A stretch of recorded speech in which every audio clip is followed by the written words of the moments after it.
Coisa linda! Seja muito bem-vinda a mais um episódio do podcast Maternidade Real.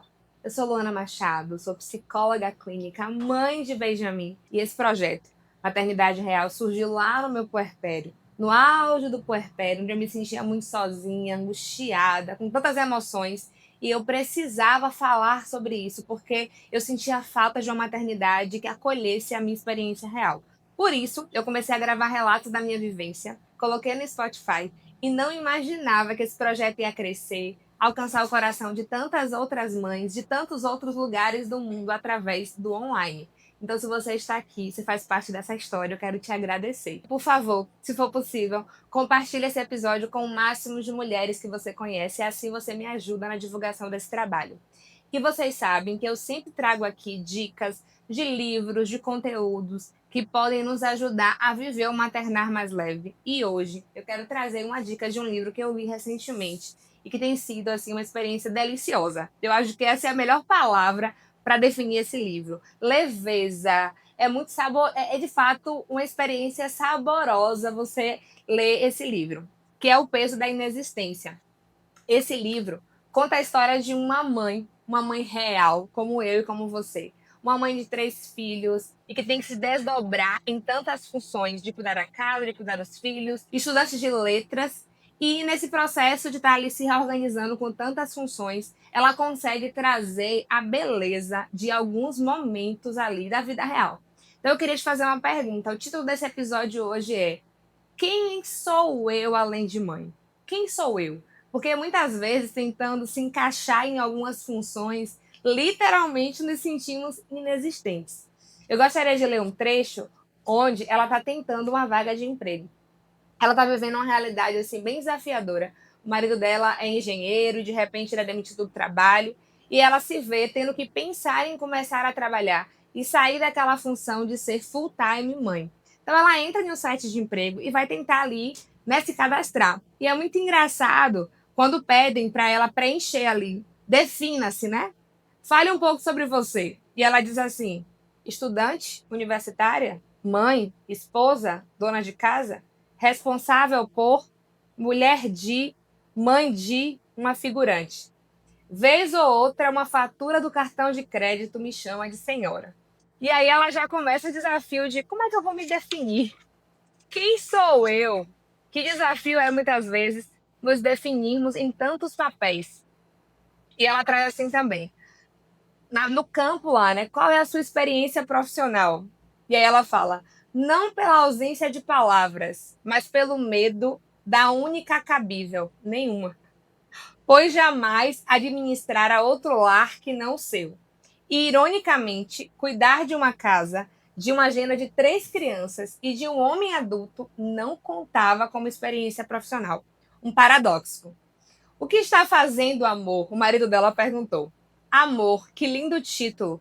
Inesperadamente, o campo vazio do coração foi preenchido com uma demonstração espontânea de afeto. E ela sorriu, antes de esconder a página aberta. Que privilégio ser amor entre tantas lacunas da vida.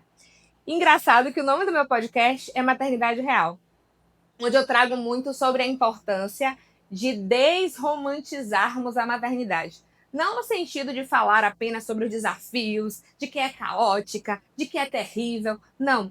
Mas que a gente também tenha a liberdade de falar sobre os desafios sem que isso apague as delícias. E quando eu li esse livro, acredite, eu fui completamente romantizada pela maternidade da Amélia, a autora do livro. Porque ela consegue fazer você perceber esses detalhes do caos da rotina que são românticos, sim, e que a gente muitas vezes se perde. Por exemplo, eles estão vivendo uma realidade crítica. Ela é desempregada, o marido desempregado, e de repente ela está ali na mesa fazendo almoço e ela olha e fala: tá faltando dinheiro, tá faltando um título de emprego, tá faltando, mas que não falte uma família que tem na mesa. Então ela nos convida a gente começar a perceber as belezas de alguns momentos que no dia a dia nos desapercebemos, paramos de nos atentar. Engraçado também que tem 2 vozes muito presentes na cabeça da autora: a sogra e a mãe. A sogra sempre compara a maternidade dela com outras maternidades. Ah, porque a vizinha, a filha da vizinha, porque os filhos de não sei o quem. E ela tenta sempre respirar profundamente. E a mãe dela compara sempre a maternidade dela com o passado, porque na sua época, minha filha, não tinha esse negócio de videogame, porque na sua época você não comia isso. Então ela consegue trazer o que eu e você vivemos na nossa rotina. Comparação, essa sensação de quem eu sou além de mãe, essa sensação às vezes de indefinição. Ela consegue também trazer os mistos, as complexidades, as ambiguidades emocionais que nós temos no dia a dia da maternidade. Quando ela consegue o primeiro emprego dela como caixa de um supermercado e ela foi mãe full time dos dois primeiros filhos. E o terceiro filho, que é o Bruno, que é pequenininho, vai ter uma experiência diferente ali agora. Ele vai ter o pai 100% em casa e ela vai trabalhar meio turno em um caixa. E é muito engraçado, porque ela começa a falar: a conta não fecha, eu vou perder os momentos dele engatear, dele falar as primeiras palavras. E eu me sinto culpada por isso, mas ao mesmo tempo eu preciso trabalhar para colocar comida na mesa, porque os mais velhos começam a perguntar: mãe, por que nunca mais a gente comeu bife com batata frita? E aí ela vai trazendo isso, porque é o que a gente vive no dia a dia. Quantas vezes a gente está ali se cobrando porque a gente também quer crescer profissionalmente, mas a gente não quer sentir que a nossa maternidade está sendo roubada. A gente quer viver todos os momentos também com os nossos filhos. Ela traz uma experiência onde todos os dias ela se compromete em levar os meninos no parquinho. Quando ela começa a trabalhar, isso não é mais possível. Então a sogra e o sogro, né, os avós paternos, assumem essa função de levar os meninos no parquinho. E ela traz isso, assim, quando os meninos chegam: mamãe, a gente fez o castelinho de areia. E ela sente uma alegria pelos filhos, mas ela fala: eu tô com ciúme, tô com raiva, mas isso é injusto, não deveria sentir. Eu tô tendo rede de apoio, né, com as crianças, mas eu tô sentindo porque eu queria ser a figurante desse momento, eu queria estar ali com essas crianças. Então, assim, ela traz várias. Eu me identifiquei em muitos momentos desse livro. Quando ela fala sobre a comparação, essas vozes, né, da mãe, da sogra, que vem na nossa cabeça. Ela traz essa questão da multiplicidade de emoções que nós temos, de querer muitas vezes estar ali em todos os momentos da vida dos nossos filhos, mas também de sentir a necessidade de se encaixar em outros papéis, em outras figuras sociais. E que dilema isso, porque parece que eu estou ali nessa luta que é invisível, que ninguém consegue enxergar, que ninguém consegue validar. Eu queria ler um outro trecho aqui, muito bacana também. Uma coisa que ela traz muito bacana é que antes ela conseguia se desdobrar entre levar os meninos na escola, pegar os meninos da escola, arrumar a casa, e o marido chegava à noite do trabalho e estava tudo pronto. E quando de repente essas funções são modificadas, ela sai para o trabalho e quando ela volta, ela relata no livro a raiva que ela sente desse marido, de chegar em casa e tudo estar do jeito que ela deixou. E assim, é uma pauta muito constante que eu escuto de muitas mulheres que eu atendo na psicoterapia, de muitas mães que conversam comigo, dessa divisão injusta muitas vezes, né? Do lugar do homem e da mulher na distribuição de tarefas domésticas. E ela traz assim: quando ela chega em casa, ele fala: oi, amor, desculpa, não deu tempo de fazer muita coisa. A mesma frase, a mesma bagunça, a mesma maldita situação, a mesma bola cretina esperando para ser empurrada para o topo. A mesma bola cretina esperando para ser empurrada para o topo novamente. Uma repetição insuportável e ao mesmo tempo previsível. As mesmas coisas sendo feitas todos os dias, estragadas por gastos inesperados que a forçavam a fazer tudo de novo, mais uma vez.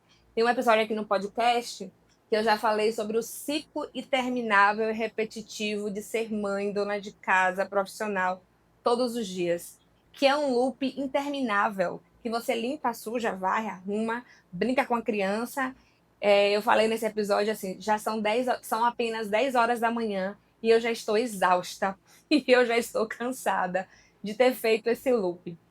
E ela coloca assim: no passado, antes das 10 horas, só Deus sabe o quanto eu já fiz naquela casa. Naqueles dias, Carlos, o marido dela, fazia o que dava. E ele fazia o que podia a respeito disso. A revolta que sentia não era apenas contra o marido, mas também contra si mesma, pois estava cansada de sempre fazer muito e poder muito pouco. Que verdade! Quantas de nós sentimos isso? De ter que fazer sempre muita coisa e muitas vezes ter tão pouco tempo para fazer coisas para mim. Muitas mães também trazem essa sensação para mim. Eu recentemente participei de uma jornada de sono materno infantil com várias profissionais, pediatras, ginecologistas, psicólogas, TOs, a maioria mães ali. E foi engraçado que a gente falava dos assuntos científicos, nós abordávamos sobre construções científicas, sobre o sono, etc. Mas ali nos bastidores a gente também ria sobre a realidade mesmo do maternar. Teve uma mulher mesmo que falava assim: nossa, eu sinto tanta raiva do meu marido, mas é raiva mesmo. E aí a gente perguntando por quê? Porque simplesmente um dia ele chegou em casa às 7 horas da manhã, feliz da vida porque ele foi malhar, e eu estava ali entre a amamentação, colocar a criança para rotar, fazer o café da manhã e tentar comer em paz. E só em vê-lo feliz e tendo treinado, eu fiquei com ódio. E todas nós demos risadas porque são essas emoções que às vezes é reprimida, não podemos falar. E essa é a proposta do Maternidade Real. É falarmos sobre esses desafios de maneira que a gente possa normalizar, sem que isso diminua a beleza, a mágica, o amor, a abundância que é ser mãe. Eu tô numa fase muito gostosa agora com o Ben. Ele vai fazer 3 aninhos segunda-feira. Tá numa fase deliciosa, pergunta tudo, fala tudo, apronta tudo. Mas isso não significa que muitas vezes eu não queria dormir dormir até mais tarde. Hoje, por exemplo, essa criança falou: mamãe vai sair para trabalhar, né? Ela vai gravar conteúdo. Vou acordar ela às 5 horas da manhã. Claro que eu queria descansar mais. E é sobre isso, é sobre essa ambiguidade da vida real de ser mãe, de ser mulher, de ser profissional, que a gente precisa começar a normalizar e a falar. Se você também, como eu, quer mergulhar nesse romance, aqui na descrição do vídeo tem um link que você pode acessar e adquirir esse livro. E aí coloca aqui também nos comentários como chegou para você essas reflexões, o que é que te tocou. Assim, foi difícil para mim pensar em um tema específico para falar desse livro, porque esse livro, ele de fato retrata a realidade de muitas de nós que somos mães, mulheres, profissionais e que estamos tentando ali nos identificar com tantas funções e ao mesmo tempo em muitos momentos nos sentimos invisíveis. E é isso. Obrigada, lindeza, por me acompanhar em mais um episódio. Não esquece de compartilhar esse episódio com o máximo de mulheres que você conhece. Coloca aqui também nos comentários sugestões de temas para que eu possa gravar em outros episódios que façam sentido para você. Um beijo.